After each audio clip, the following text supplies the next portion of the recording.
na kipaumbele chetu cha mwanzo kwanza ni kuhakikisha kwamba tunaboresha utoaji wa huduma kidijitali.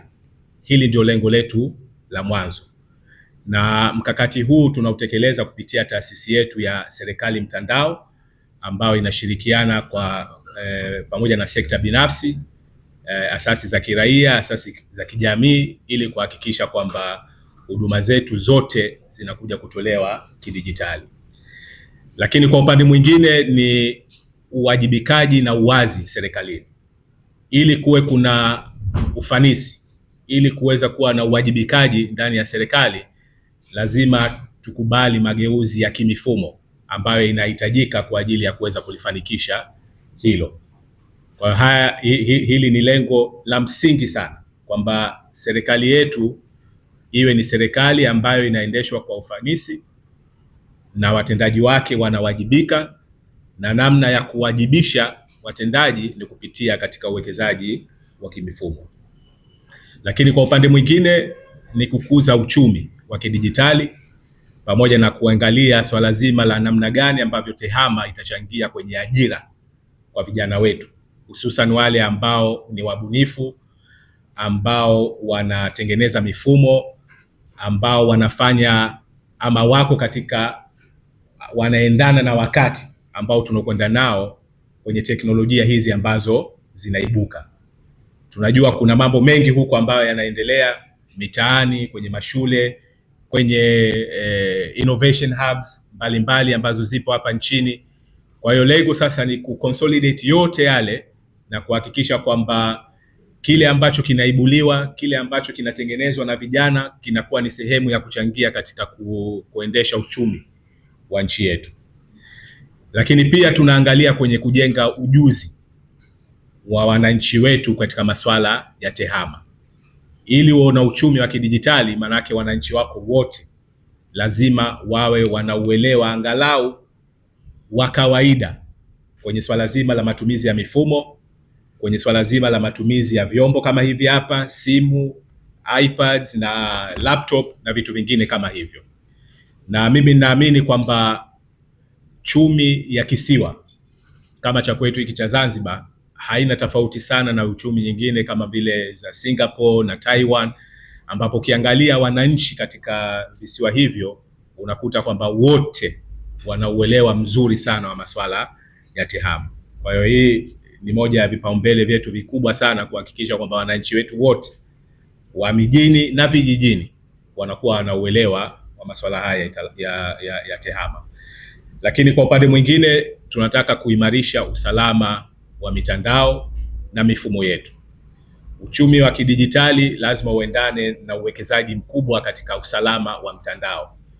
Tumeona kesi mbalimbali ambazo zinaibuka kwenye mitandao, idha watu kuibiana au kuhujumiana au kukashifiana, taarifa binafsi kutoka bila ya kufata ule utaratibu.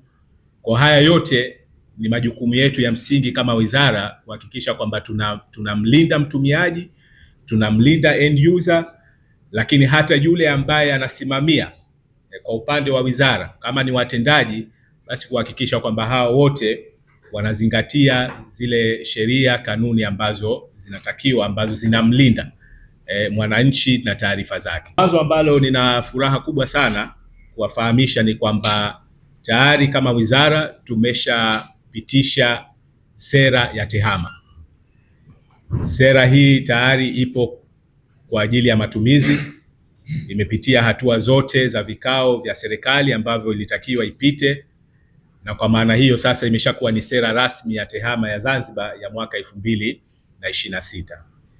Kwa hiyo hii ni hatua muhimu sana, kwa sababu sera ndio ambayo inatoa mwongozo kwamba sheria zenu sasa zinazokuja ziwe vipi, kanuni na miongozo mbalimbali iwe vipi. Kwa hiyo hili lilikuwa ni jambo la msingi na la muhimu kwa kulianzia, kwamba lazima kama nchi sera yetu ya TEHAMA hasa inasemaje. Lakini jambo la pili ambalo tumeweza kulifanikisha katika kipindi hiki ni kupitisha muundo wa wizara. Na wizara yetu kwa muundo ambao umepitishwa inatarajiwa kuwa na idara 5 na taasisi mbili ambazo tayari zilikuwepo, ZICTIA pamoja na IGAS. Kuna idara tatu ambazo hizi zitakuwa ni idara katika hizo tatu, mbili ni mpya. Mwanzo kulikuwa kuna idara ya mawasiliano ambayo imebaki, imetoka katika wizara ile ya mawasiliano, ujenzi na uchukuzi, sasa hivi imekuja huku. Lakini tutakuwa na idara ambayo inahusika na ulinzi wa mitandaoni ama cyber security, na pia tutakuwa tuna idara ambayo inahusika na masuala ya ubunifu ama innovation.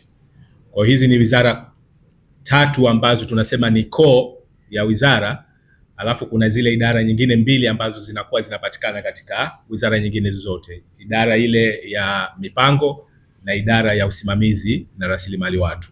Kwa hiyo muundo wetu huu umeshapitishwa na inshallah tunatarajia wakati wowote ule Mheshimiwa Rais kututeulia wakurugenzi ambao watakuwa wanajaza nafasi hizo. Na kama tunavyofahamu, taarifa katika uchumi wa kidijitali ni mali, ni fedha. Na sasa hivi hata uwekezaji wowote ambao unafanyika, manake mwekezaji yule kabla hajaja lazima jambo la mwanzo analoliangalia kwamba je, nina protection yoyote ya taarifa zangu binafsi na za wateja wangu? Sasa kwa sasa hivi tunakosa fursa kubwa hiyo, kwa sababu wawekezaji wote ambao wanakuja Zanzibar taarifa zao zile wanazihamishia kwa upande wa bara na wanalipa ada kule. Kwa hiyo tutopopitisha sheria hii na tutopoipata hii kamisheni, manake sasa wawekezaji wetu hawatakuwa na sababu ya kwenda upande wa bara, watatumia kamisheni yetu ambayo tutakuwepo hapa, na hiyo ni sosi ya mapato kwa serikali. Lakini la msingi zaidi kwamba serikali sasa itakuwa ina ownership ama wenyewe wataalamu wanaita data sovereignty, kitu ambacho ni cha muhimu sana, kuwa na sovereignty juu ya taarifa yako na namna ambavyo unaidhibiti, namna ambavyo unaileverage katika masuala mbalimbali ya kiuchumi.